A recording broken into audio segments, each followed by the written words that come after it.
has a BA from the State University of New York, which has a section in Prague, and his master subject was communication and mass media.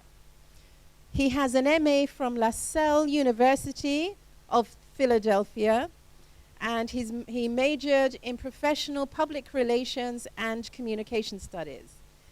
He also has an MBA from the Institut Universitaire Kurt Bosch at UNYP, and that was in marketing. So a fantastic marketing expert we have for you here this afternoon. His chronology reads that in 2005, after all this studying, he started work. And he started work from 2005 to 2008 at the CEZ, where he was an international communication specialist. 2008 to 2011, he was a spokesman, or a spokesperson to be politically correct, as a social media manager at CEZ. From 2011 to the current time, he is the corporate communication director at UNIPETROL, which he informs me is a large oil distribution company that is owned by the Czech Republic. It's a nationally owned organization. And here he is. Thank you very much. A very big ICD warm welcome for Martin Šibek. Some of you might be wondering what it means CEZ, if it means Czech or something like that.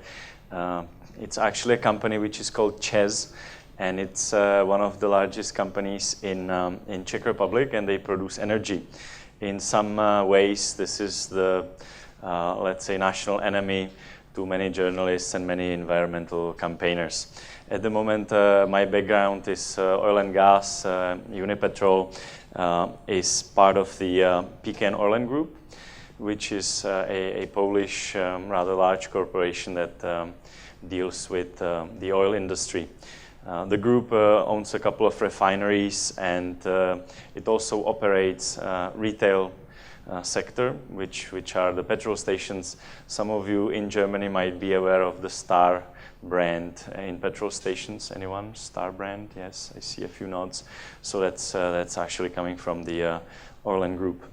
But just to go to my topic, I was made aware that I have very little time, so I will be as short and as painless as possible.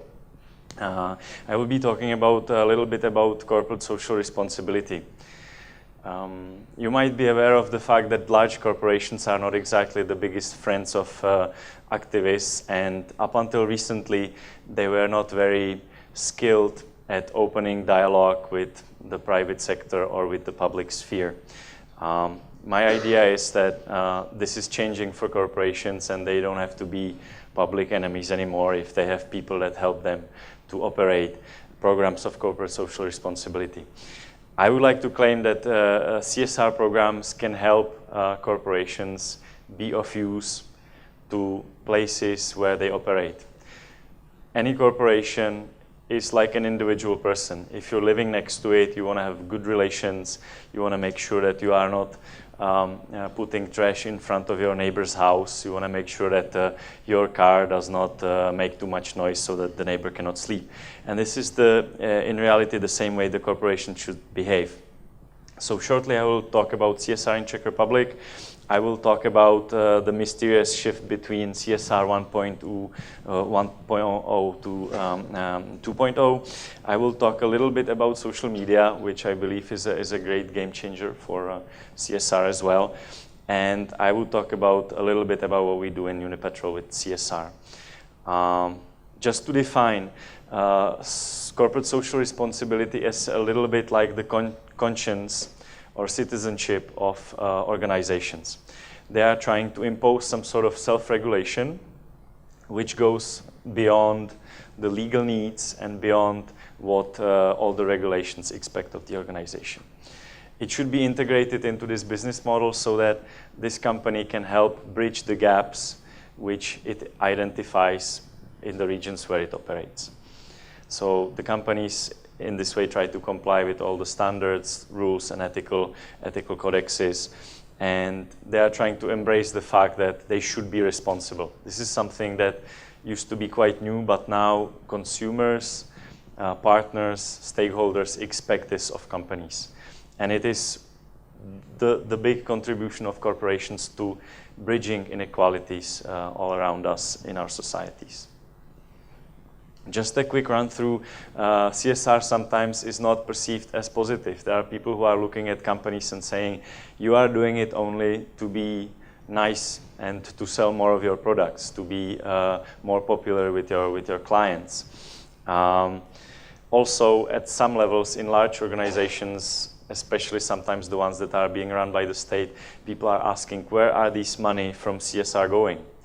Aren't we creating some other inequalities by channeling CSR help to a specific person, to a specific region?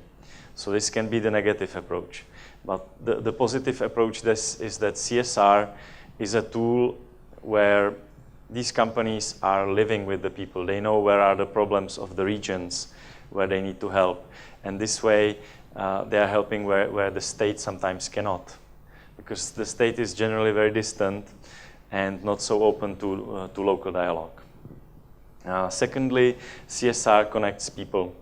If you run a CSR program in a corporation, you are talking to individual people. You're telling them, we will involve you. We will create a program of donation. We will create a program of volunteer work. And we will help to an organization that is next door to where you live. We will give you a chance to do this together with your colleagues from work, perhaps. And this creates links that would not exist without this effort. Finally, talking about public sphere, I don't know if there are some communication students around here. If yes, raise your hands, but I don't think that's the background. One, wow, that's great. Super.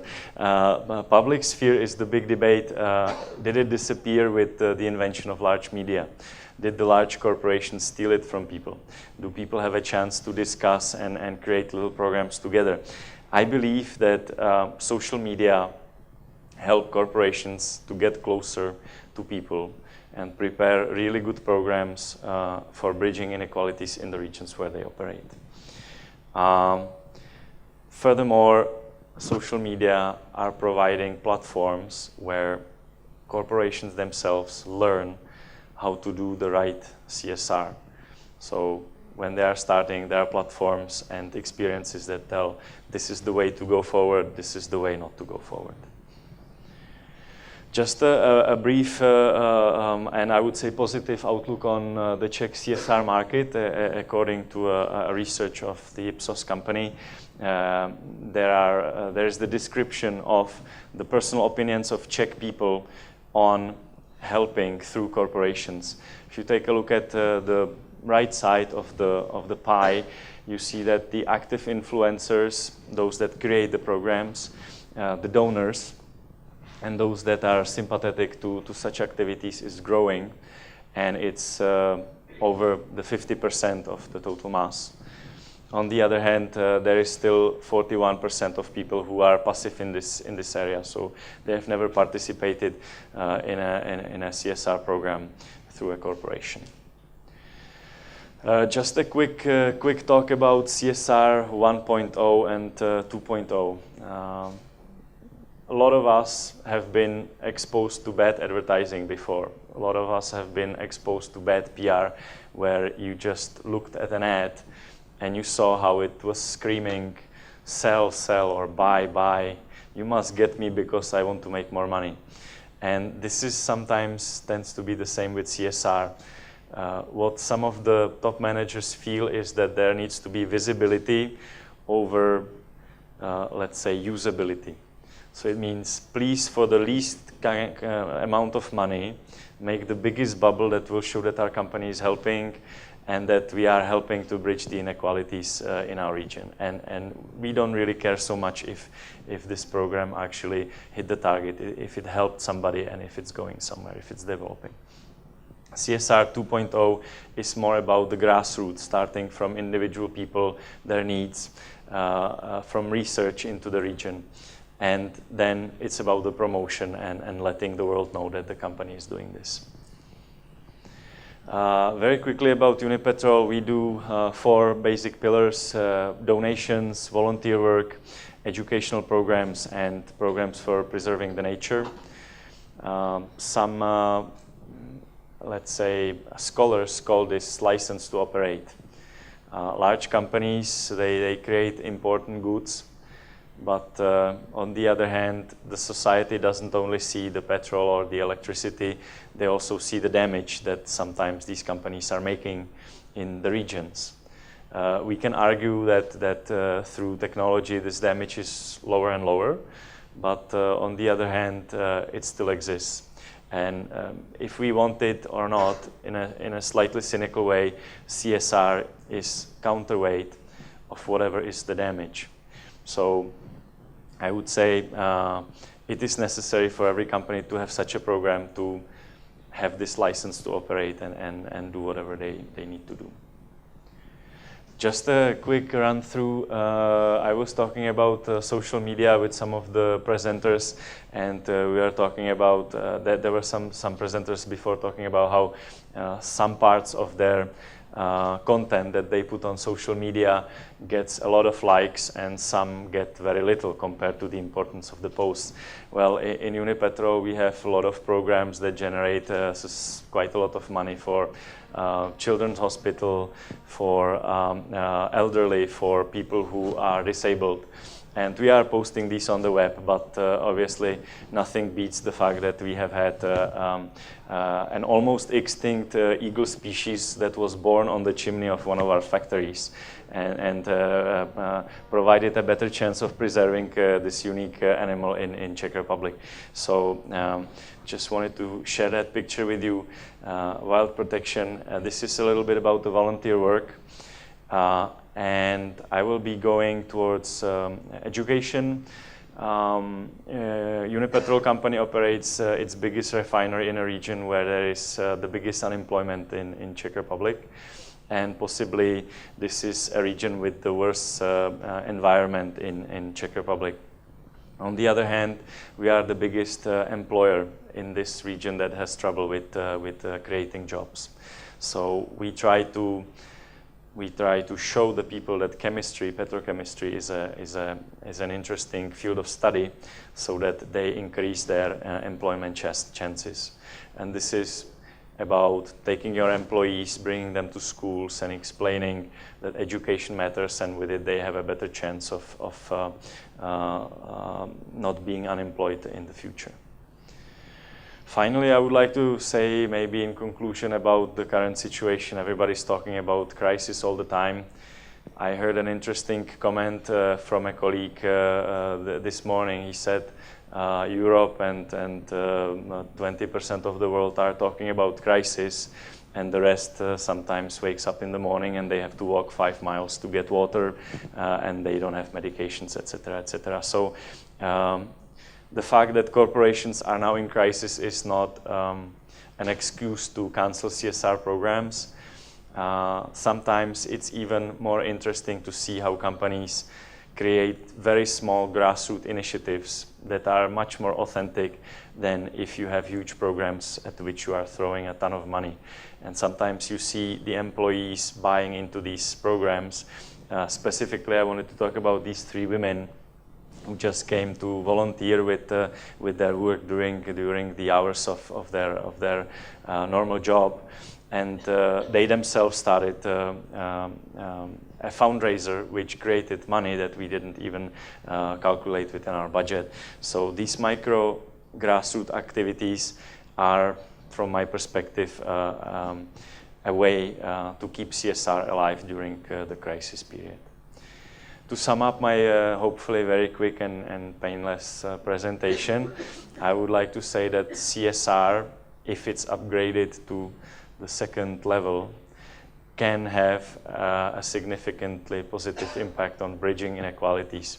It can identify and solve problems that can be found in the regions where the corporations operate.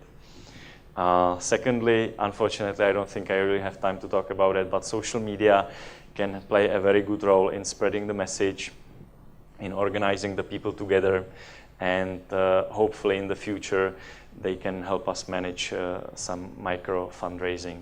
I'm talking about being able to pool money through social media. I think that's something that we are still waiting for.